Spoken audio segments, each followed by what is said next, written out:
this is how everything does exist. Okay, just because it's not physical doesn't mean it doesn't exist. Everything is reality.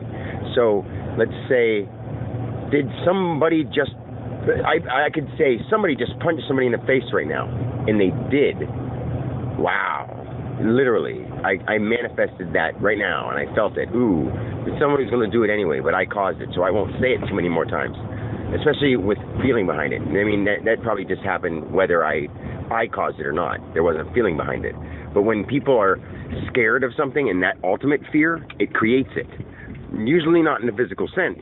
Sometimes it does. Sometimes people do get harmed, and it comes to them later because it was such a fear. If they were so heavily fearing something, but you can get rid of that fear, and you can counteract it, kind of thing. So let's say you have this horrible, crazy nightmare, and you're like, nightmares aren't my fault. Well, they aren't, but they are. Like, you have to learn how to control your mind. You have to start while you're awake and start putting effort into controlling your mind. Mind control is, like, I would say self-mind control. I'm not talking about controlling everybody with your mind. I'm saying learn how to control yourself. And people would say, what do you know, Dan? You're out of control. That's because I'm playing an act now. And before, I was out of control because I knew there was something different. Deep down, I just knew. There was something about me that was always meant to do this. And the people that knew me back then would say that. That's the coolest thing. Is they maybe knew when they say that I'm God, because they are too. But I was the chosen one in this game to tell everybody about it, even though it took all these years. There was other people who were chosen ones in their version of the game, but they got killed. Or they died on the way as a kid, or they died somewhere through, and they had some crazy experience and tried to tell it to people, but people didn't take them seriously because they weren't in a standing that meant anything. They weren't at a place of power that people listened to because, it wasn't the cool thing to listen to that stuff then. What's real is real. But let's say you imagine something so much. Say you vividly imagine it in your mind, so where you can see it, picture it, whatever.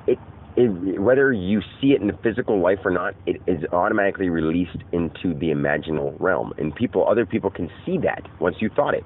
And sometimes they won't know why. And sometimes those imageries going through don't have anything to do but float by, because all it is a floating by imagery, like a cloud, or a floating by whatever, like anything. Like all those things are created somehow. And how are they created? Through thought. But they are just expressed somehow through a physical thing, so that this game can be played out accurately. The thoughts are all created. Every thought is created in some projected realm, some dimension. So when you have a bad thought and you think, man, I wish I could just, and you could picture smashing somebody's head or something like that, somebody's going to dream that when they get to that realm and that frequency. I mean, it might just float out there for a long time until it gets released somewhere. It'll cause the wind to blow harder in a spot. I mean, that sounds weird, but it has to be released some way. It sounds crazy, but it's what's happening. Every thought turns into something that represents its vibration in some form of energy body. It has to be expressed. So I hope that helps a little bit. Anyway, back to work.